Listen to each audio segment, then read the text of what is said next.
time to talk about the German submachine gun, the MP38, and its streamlined although almost identical successor, the MP40.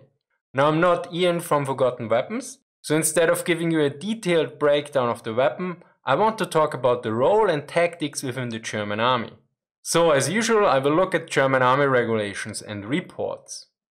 The MP40 might be one of the most iconic German weapons out there. In movies it is usually used quite extensively, probably for its distinctive look, especially compared with the far more common Karabiner 98K, aka the Mauser. Yet, as Wettstein points out, the MP40 was far less integrated in German doctrine than one might suspect. The Maschinenpistole 3840 was available in a ratio of about 1:10 compared to rifles. However, the weapon was spread out like watering flowers over the whole Wehrmacht without a tactical concept. It should be added here that the ratio of 1:10 is not for early war, since the MP38 at that point was just being introduced. At the beginning of the war, a bit less than 9,000 of the MP38 had been received by the troops, although 40,000 had been ordered. To put this in contrast, a single infantry division was issued around 12,000 rifles at the time. Now a short note on the name Maschinenpistole. Literally translated means machine pistol, but usually it is translated with submachine gun, although machine pistol makes a lot of sense here, if you consider that the ammo fired was identical to that of the regular German army pistol. Anyway, the question is, what was the intended use for the MP40? The secret army regulation Handbuch für den Generalstabsdienst im Kriege, Handbook for the General Staff Service during war, which was finished on the 1st August 1939, so exactly 1 month before the war started, notes, close combat weapon, weapon of the platoon and squad leaders, allows the delivery of larger bursts of fire at close range and in motion, ammunition and effect similar to pistol 08. Be aware that the MP38 is not mentioned here. It just stated Maschinenpistole MP. Yet a footnote indicated that the weapon was currently being introduced. As such, it is certain that this was the MP38. But back to the matter at hand. This note suggests that the MP38 was mainly an infantry weapon. Yet I'm not sure about that, due to the statements in the literature but also primary sources of the time as well. So let's begin with our little investigation. Lynchund and Wollert point out, for firing from vehicles, magazine feeding from below is very convenient, but for the man in the skirmish line in a prone firing position, it is relatively obstructive. It must be emphasized, however, that the gun was developed primarily for tank crews. This is a good point. If you look at the profile of the standard issue rifle, the Karabiner 98 Kurz and the MP38, they seem completely different. The MP38 with its magazine extending downwards does not fit. The magazine to the side would feel more appropriate. However, I don't find this point convincing by itself, and so we must dig a bit deeper. If we look at the actual gun itself, we see that at the front the barrel has a protector that allows it to be rested on the sides of vehicles. And this was a distinctive feature for both the MP38 and MP40. And there are primary sources that point at the vehicle focus as well, namely an army regulation for light armored recon vehicles from 1938. It notes about establishing combat readiness. In the light armored recon vehicle radio, Kfz-14, the tank commander folds the antenna in rest position, takes the submachine gun from the holding device, loads it, and observes with gun ready to fire. This seems also be supported by the authorized tables of equipment and organization published by Leo Niehorster. For the 1st Panzer Division in September 1939, there were 395 submachine guns authorized. 296 of them in the Panzer Brigade, only 8 for the Infantry Brigade, and 62 in the Recon Battalion. Furthermore, there were another 29 in the Signal and in the Tank Battalions. Now, if we look at the authorized vehicles of these formations and units, it becomes even more interesting. 324 tanks for the Panzer Brigade, 8 armored cars for the Infantry Brigade, and 60 armored cars for the Recon Battalion. As you can see, the allocation of submachine guns to subunits is closely linked to the number of armored vehicles. These numbers are very similar for the other Panzer divisions and also the light divisions. Now let us compare this to the better equipped German infantry divisions and their 1939 numbers by Niehorster. Most of them had 3 submachine guns authorized, yet those that had them authorized also had 3 armored cars authorized.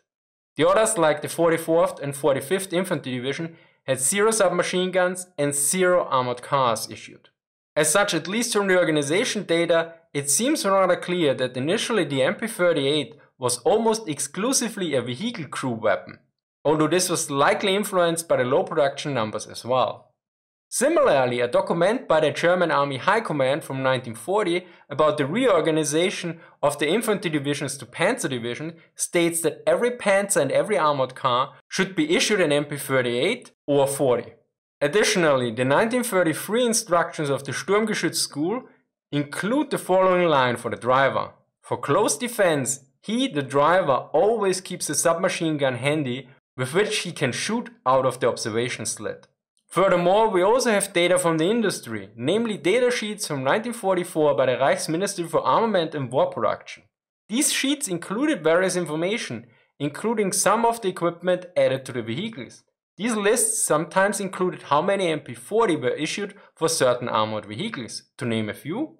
For the Tiger I, which at that point was not produced anymore, it was noted 1 MP40 and 192 cartridges, which would mean 6 full magazines, which was also the standard issue for the squad leader of the infantry according to army regulations. For the Königstiger, this was exactly the same, whereas the Sturmgeschütz III, it was 2 MP40 and 384 cartridges, so a total of 12 magazines, or again 6 magazines per MP40. Hence the MP38 and MP40 served as vehicle crew weapons from the beginning of the war until the end. Of course, this raises 2 questions. First, was the regular infantry after 1939 issued the MP40 in larger numbers? Second, was the infantry of the motorized infantry divisions and especially the panzer divisions issued the MP40 in larger numbers? Note, this infantry would be renamed Panzergrenadiere in 1942. Although the infantry division in 1939 was only authorized 3 MP38, according to Heinrich, the organization from April 1940 had already an authorized number of 312 MP40. And the organization for October 1943 had increased again to 681. This is also reflected by the regulations and documents from 1941 and 1943 that deal with infantry and panzer grenadier companies. One source that refers heavily to the army regulation notes for the regular infantry company: equipment of the rifle company with 16 submachine guns, company, platoon and squad commander, leader. Effect: especially against uncovered instant targets in close combat at close range. Ammunition: 6 magazines or 32 rounds. To put this in context, such a company had a total of 4 officers, 26 NCOs and 160 men, with 47 pistols, 12 light machine guns and 131 K98K rifles. So there were just 1/3 more submachine guns than light machine guns within the company. Yet maybe the Panzergrenadiere had a higher ratio of submachine guns. The Panzergrenadier squad, according to regulation from January 1943, had the following setup.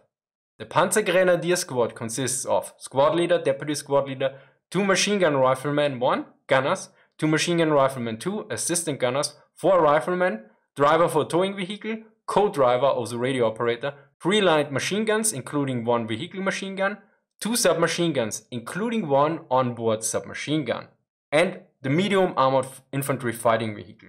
Compared to the regular squad, this is 1 more submachine gun, but only kinda, because it was the weapon issued to the driver. So again, a crew weapon first. Additionally, the Panzergrenadier squad had a size of 12 men if you consider the drivers, versus 10 men in the regular squad. The main difference is that the Panzergrenadier squad had 2 light machine guns at this point, whereas the regular infantry squad had only 1 light machine gun. The limited numbers of MP40 and no dedicated units that use the concentration of this weapon underlines the statement by Wettstein that there was no tactical concept for the use of the MP40. This was in contrast to the Soviets that tended to have dedicated submachine gun units like the submachine gun platoon. Additionally, when the German army conducted troop trials for the various predecessors of the famous Sturmgewehr 44, it called for the cohesive deployment of automatic weapons within dedicated units and starting to experiment, which also indicates that there was no tactical concept, or at least none that was codified or widely known, since we can't rule out that there were some units that had developed their own unit tactics. So this creates a bit of a problem when speaking of MP40 tactics, as such the term tactics has to be understood very loosely here. Yet when looking at German army regulations, I found various entries that discuss the use of the MP40, although be aware that calling these tactics might be a bit of an overstatement. Let us start with the army regulation for the infantry company from 1941, which states about how to conduct fire. From the submachine gun, fire bursts are usually only delivered up to 100 meters against small targets, up to 200 meters against larger targets. Wide targets are engaged by firing several successive bursts.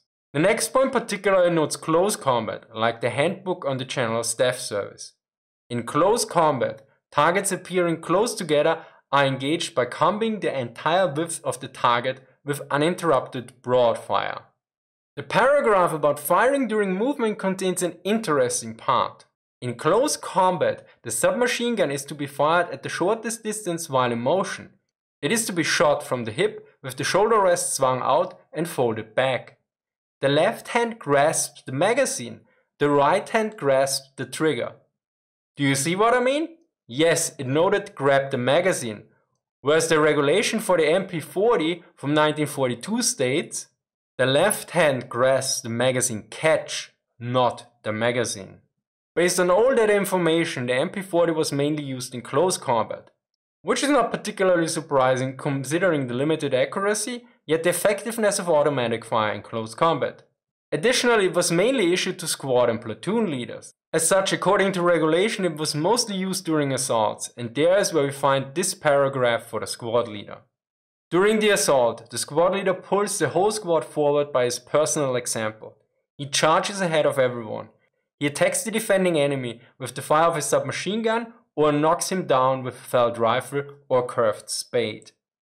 So what about the platoon leader? Well, first off, keep in mind that a platoon ideally consists of a platoon headquarters, 4 infantry squads, and a light mortar team. In total about 50 men, of which the platoon leader was in charge. The regulation notes on his role during the assault. At the command of the platoon leader, leap up, march, march, the riflemen charge. As soon as the attackers shout hurrah, the buglers sound the signal forward fast. The platoon leader with his machine gun in his hand charges in front of his men. So next up the chain of command is the company commander. Although he was also issued an MP40, the paragraph about him during the assault does not have him in the lead, like the squad and platoon leader. Yet this might be still implied. The company commander is the bearer of the fighting spirit of his men.